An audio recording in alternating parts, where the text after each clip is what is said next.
Praise the Lord. आप सबको जय मसीह की। मैं परमेश्वर का धन्यवाद देता हूं आज की सुबह दिखाने के लिए। एक और दिन परमेश्वर ने हम सबको दिया है ताकि हम उसका गुणगान करें, उसकी तारीफ करें, क्योंकि प्रभु हमारा इसी योग्य है। एक नया संदेश लेकर मैं पास्टर राजमेसी आपके सम्मुख उपस्थित हूं और आज का जो संदेश है वो आत्मिक उन्नति के लिए है। क्योंकि बहुत से लोग हैं जो मुझे मैसेजेस करते हैं, कॉल करते हैं और पूछते हैं कि सर हम बताइए कि हम आत्मिक उन्नति पाने के लिए क्या करें। और बहुत से लोग तो ऐसे हैं कि वो कहते हैं कि हम बहुत पीछे होते चले जा रहे हैं, हमारे अंदर वो बात नहीं रही पहले जैसी, हम आत्मिकता को खोते चले जा रहे हैं। तो इन बातों को हम गौर से देखेंगे आज और जानेंगे कि परमेश्वर का वचन क्या बताता है हमको। हम कैसे आत्मिक उन्नति कर सकते हैं, हम कैसे प्रभु में बने रह सकते हैं। क्योंकि प्रभु में आ जाना तो अच्छी बात है, लेकिन सबसे अच्छी बात यह है कि उसमें बने रहना। क्योंकि प्रभु यीशु मसीह ने कहा यूहन्ना 15:10 में, मैं दाखलता हूँ तुम डालियाँ हो, जो मुझ में बना रहता है और मैं उसमें, वो बहुत फल फलता है, क्योंकि मुझसे अलग होकर तुम कुछ भी नहीं कर सकते। तो बने रहने की जरूरत है। जैसे कि डाली अगर पेड़ में बनी नहीं रहेगी तो वो फल नहीं सकती, अपने आप से नहीं फलेगी। आपके इर्द गिर्द अगर पार्क हैं या आपके घर में पेड़ हैं तो डाली को काटकर अलग रख दीजिए और फिर देखिए, इंतज़ार कीजिए वो कैसे फलेगी, कैसे पत्ते हरे भरे होंगे। वो नहीं फलेगी क्योंकि वो जो तना है, जो पेड़ है, उससे वो अलग है। इसी तरह से हम प्रभु से अलग होकर आत्मिक नहीं हो सकते, संसारिक होकर हम आत्मिक नहीं हो सकते, पाप में लिप्त होकर हम आत्मिक नहीं हो सकते, अपनी इच्छाओं को पूरा करके हम आत्मिक नहीं हो सकते, अपनी अभिलाषाओं, अपनी लालसाओं को पूरा करने के चक्कर में हम परमेश्वर को खुश नहीं कर सकते और ना हम आत्मिक बन सकते हैं। हमें बहुत ही सतर्कता से और बहुत ही बारीकी से हर एक बात को देखते हुए आत्मा में आगे बढ़ने की ज़रूरत है। आध्यात्मिक जीवन, आत्मिक जीवन कुछ अलग होता है और ऐसे लोग किसी से जांचे नहीं जाते, कोई उन्हें जांच नहीं सकता, कोई भी नहीं जांच सकता आत्मिक लोगों को। तो आज हम इसी बारे में बात करेंगे। मैं 5 बातें आपको ऐसी बताऊंगा बाइबल से जो हमारी आत्मिक उन्नति का सबसे बड़ा कारण बन जाती हैं। इन 5 बातों को अगर हम रेगुलर करें, प्रतिदिन अपने जीवन में करें, तो हम आत्मिक उन्नति करते चले जाएंगे। तो आत्मिक उन्नति के 5 जो कदम हैं वो मैं आज आपको बताने जा रहा हूं।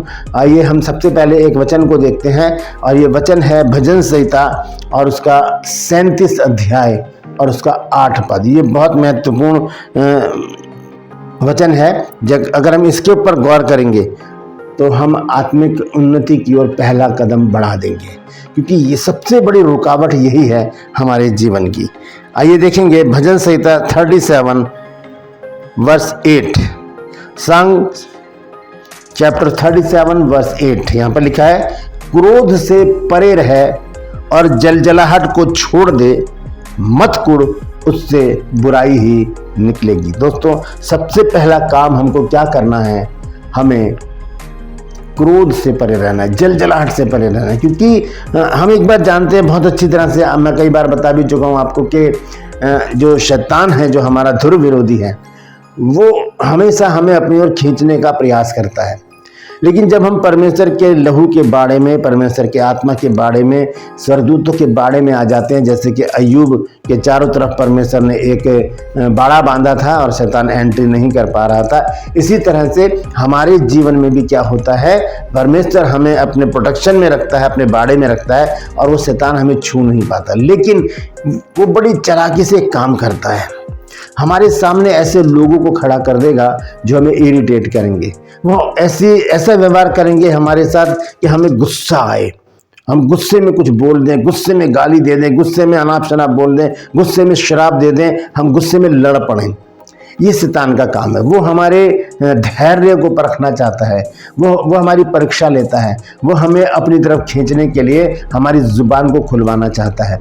क्योंकि वो छू नहीं सकता हमको, लेकिन वो हमें इरिटेट ज़रूर करता है। सामने किसी के भी रूप में आ जाएगा, सामने खड़ा हो जाएगा, क्योंकि बाइबल हमें बताती है कि इसमें कोई दो राय नहीं कि शैतान जो है वो ज्योतिर्मय स्वर्गदूत का रूप धारण कर ले।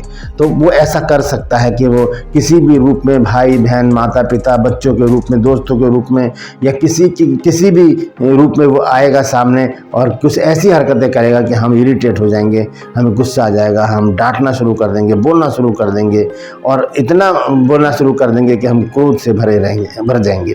तो सबसे पहली बात हमें करनी क्या है, यहाँ पर हमें परमेश्वर का वचन बताता है, भजन संहिता 37 अध्याय जैसे मैंने अभी पढ़ा है, यहाँ पर इस प्रकार से लिखा है कि क्रोध से परे रहे और जलजलाहट को छोड़ दे। जो जलजलाहट अंदर होती है, क्योंकि क्रोध से ही पाप होता है। यीशु मसीह ने क्या कहा, मत्ती 5 अध्याय में 21 आयत से अगर जब हम आगे पढ़ते हैं तो वहां पर लिखा है, प्रभु यीशु मसीह ने कहा कि तुम सुन चुके हो कि कहा गया था कि हत्या ना करना, लेकिन मैं तुमसे कहता हूं कि क्रोध ना करना। क्योंकि हत्या, मर्डर हमेशा क्रोध में होते हैं, प्यार में कोई किसी का मर्डर नहीं करता। तो क्रोध हमें क्या करता है, हमारी आत्मिकता का सबसे बड़ा विरोधी है क्रोध। गुस्सा अगर हमारे अंदर है तो हम आत्मिक नहीं हैं।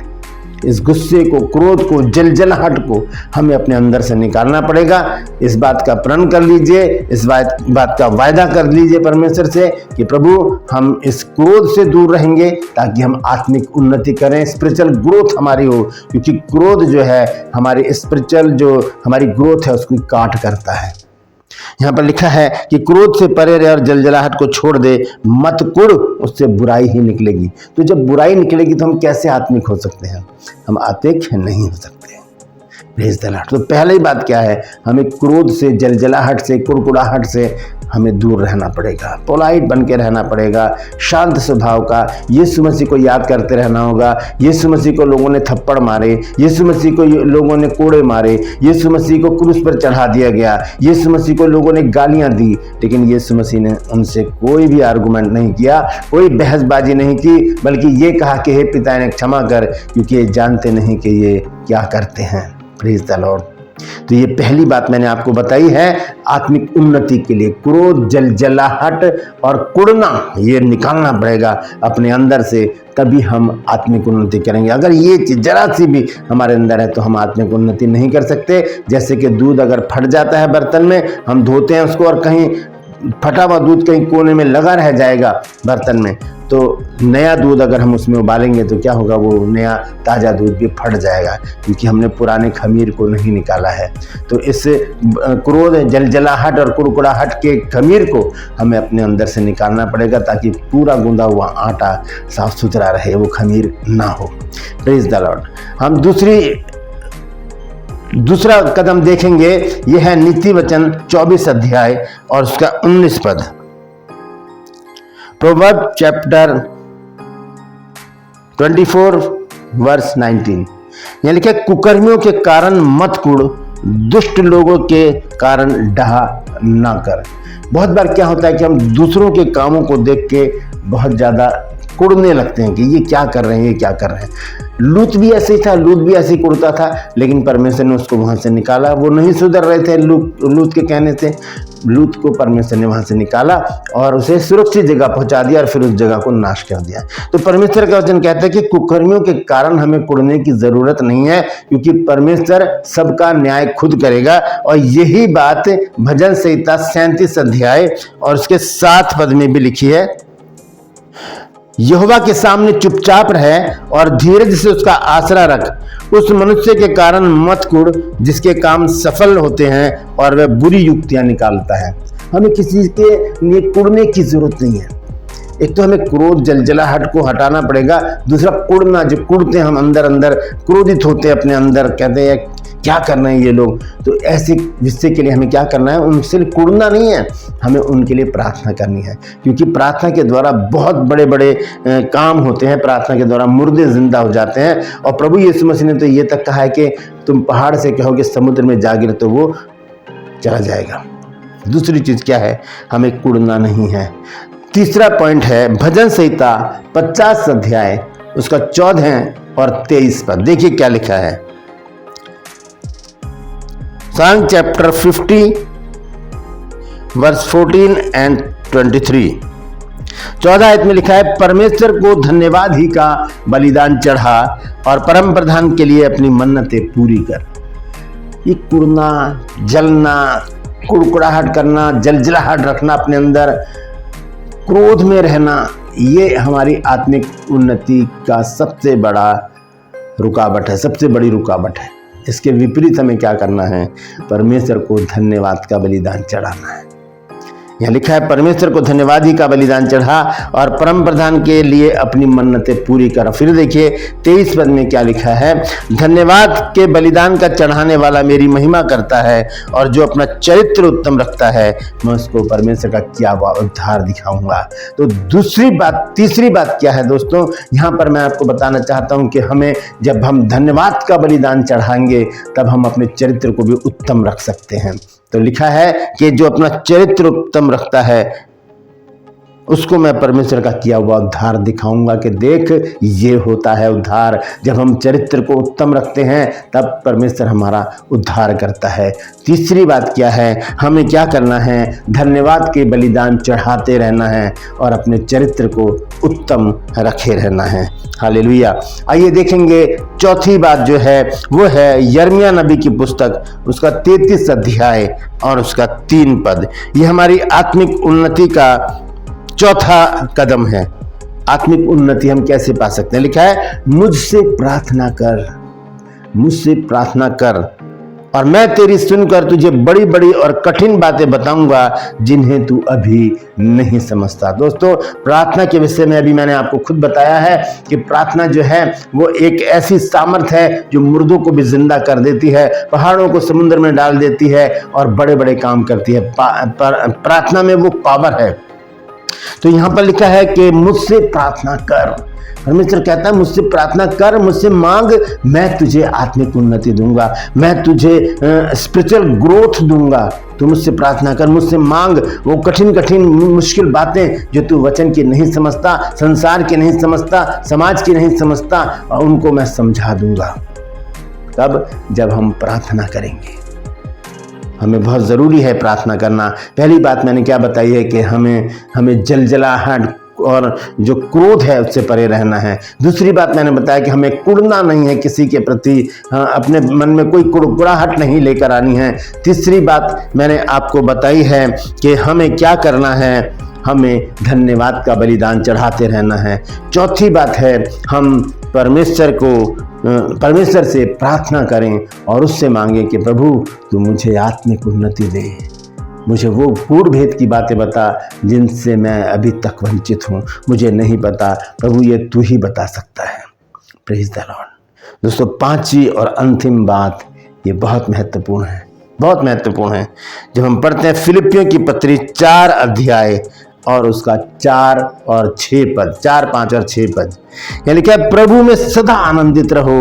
मैं फिर कहता हूं आनंदित रहो। यह हमारी आत्मिक उन्नति का सबसे बड़ा पावर है। जब हम प्रभु में आनंदित रहेंगे, संसार में आनंदित नहीं, संसार के लोगों के साथ आनंदित नहीं, पाप में आनंदित नहीं, शैतान के साथ आनंदित नहीं, हमें प्रभु में आनंदित रहना है। उसके वचन को पढ़ते हुए आनंदित रहना है, उससे प्रार्थना करते हुए आनंदित रहना है, उसकी आराधना स्तुति आनंद से करते हुए आनंदित रहना है, उसके सम्मुख आते हुए उसको समय देते हुए आनंदित रहना है। इसी को कहते हैं प्रभु में आनंदित रहना। तो परमेश्वर का वचन कहता है प्रभु में सदा आनंदित रहो, मैं फिर कहता हूं आनंदित रहो। और लिखा है तुम्हारी कोमलता सब मनुष्य पर प्रकट हो, सब मनुष्य पर, अपनों पर नहीं, सिर्फ अपनों पर ही, मेरा भाई, मेरी बहन, मेरी माँ, मेरा बाप, मेरे बच्चे नहीं, सब पर। हम ये गाना भी गाते हैं ना, अपनों को तो इस दुनिया में सब प्यार करते हैं, घरों को भी प्यार करना मसीहा सिखाते हैं। तो यीशु मसीह ने हमें सिखाया है सबसे प्रेम करना।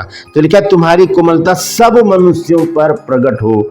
प्रभु निकट है। और 6 पद में देखिए क्या लिखा है, किसी भी बात की चिंता मत करो, परंतु हर एक बात में तुम्हारे निवेदन, प्रार्थना और विनती के द्वारा धन्यवाद के साथ परमेश्वर के सम्मुख उपस्थित किए जाएं।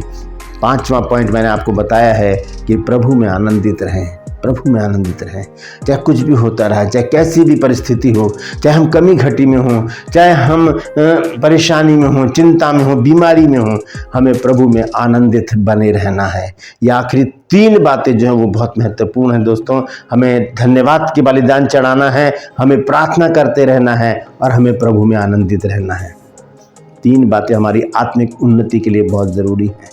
और जो दूसरी पहली बात है वो है कि हम जलजलाहट अपने अंदर से निकाल दें, कुरकुराहट अपने अंदर से निकाल दें, क्रोध अपने अंदर से निकाल दें। इससे कुछ भी हमें लाभ नहीं होगा, बल्कि और हम नीचे हो जाएंगे और हमारी आत्मिक, जितने भी हम आत्मिक हैं वो भी खत्म हो जाएगी। ये 2 बातें बहुत खतरनाक हैं। जलजलाहट, कुरकुराहट, क्रोध जो है ये हमें परमेश्वर से दूर लेकर चला जाता है। जब हम धन्यवादी बने रहते हैं, जब हम प्रार्थना में लगे रहते हैं, जब हम परमेश्वर में आनंदित रहते हैं, हम आत्मिक उन्नति करते चले जाते हैं। तब हमें कुछ चिंता नहीं, संसार में कुछ भी होता रहे, हम प्रभु में आत्मिक उन्नति करते चले जाते हैं। मैं आपको एक वचन और पढ़ाना चाहता हूँ, उसके बाद मैं समाप्त करूँगा। यही है फिलिपियों 4 अध्याय उसका 8 पद। Philippians chapter 4 verse 8। देखिए क्या लिखा है यहाँ, ध्यान से सुनिएगा। निदान हे भाइयों, जो जो बातें सत्य हैं, कहाँ पर है सत्य बातें? बाइबल में, ठीक है। और जो जो बातें आदरणीय हैं, जो जो बातें उचित हैं, और जो जो बातें पवित्र हैं, और जो जो बातें सुहावनी हैं, और जो जो बातें मनभावनी हैं, निदान जो जो सद्गुण और प्रशंसा की बातें हैं, उन्हीं पर ध्यान लगाया करो, उन्हीं पर ध्यान लगाया करो। कुकर्मियों के कारण कुड़ने की जरूरत नहीं है हमको। जो करता है, वचन में लिखा है कुलुस्सियों 3:25 आयत में कि जो बुरा करेगा वो अपनी बुराई का फल पाएगा। वहां पर किसी का पक्षपात नहीं है। मैं हूं, आप हो, बिशप हो, रेवरेंड हो, पास्टर हो, एवेंजलिस्ट हो, कांग्रीगेशन के लोग हो, कोई भी हो, परमेश्वर किसी का पक्ष नहीं करता। कहता है कि वचन कहता है कि जो बुरा करेगा वो अपनी बुराई का फल पाएगा। वहां किसी का भी पक्षपात नहीं है। तो ये सारी बातें जो 8 पद में लिखी हैं, इसे हमें पूरा करना है। और लिखा है कि आखिर में लिखा है इसमें कि उन्हीं पर ध्यान लगाया करो। इन्हीं बातों पर हमको ध्यान लगाना है, ना कि हम दूसरों को देखकर कुड़ें, दूसरों को देखकर जलजलाहट से भर जाएं, क्रोध से भर जाएं। ये हमारी आत्मिक उन्नति के लिए सबसे बड़ी रुकावट है। हमें अगर आत्मिक उन्नति करनी है तो क्रोध से और जलजलाहट से हमें दूर रहना होगा। हमें सबसे मेल मिलाप करके रहना होगा। हमें लिखा है कि तुम्हारी कोमलता सब मनुष्य पर प्रकट हो। हमें सब मनुष्य के साथ कोमल स्वभाव के साथ रहना होगा।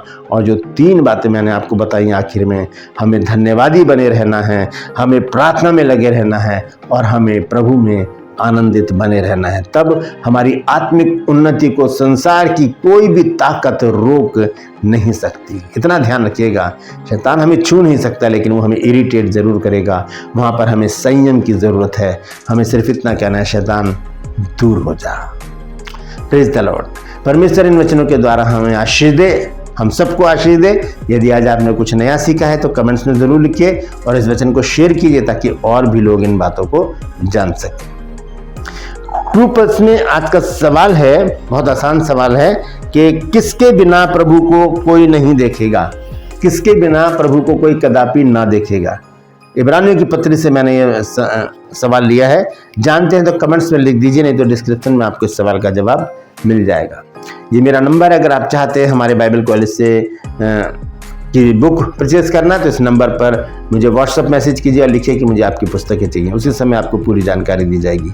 और 31 मार्च से हमारा नया बैच शुरू हो रहा है, कॉरेस्पॉन्डेंस कोर्स है, 1 साल का कोर्स है। अगर आप चाहते हैं उसे करना तो इस नंबर पर ही मुझे व्हाट्सएप मैसेज कीजिए और लिखिए कि मुझे BBS कोर्स करना है। आपको उसी समय पूरी जानकारी दी जाएगी। Praise the Lord. मैं आपसे गुजारिश करता हूं, मेरे इन चैनल को सब्सक्राइब करें, बेल आइकन को दबाएं ताकि नोटिफिकेशन आपके पास पहुंचे। नया वीडियो, नई जानकारी बिना व्यवधान, बिना रुकावट आपके पास पहुंच जाए। मेरे वीडियोस को लाइक कीजिए और शेयर कीजिए और कमेंट्स बॉक्स में आकर मुझसे जरूर बातचीत कीजिए। Praise the Lord. आज के लिए बस इतना ही, फिर मिलूंगा एक नए संदेश के साथ, एक नया वीडियो लेकर। तब तक के लिए मुझे इजाज़त दीजिए, लेकिन अपना और अपनों का ख्याल रखिए और इन 5 बातों को ध्यान रखिए अगर आप आत्मिक उन्नति चाहते हैं तो। Praise the Lord. परमेश्वर आप सबको आशीष दे।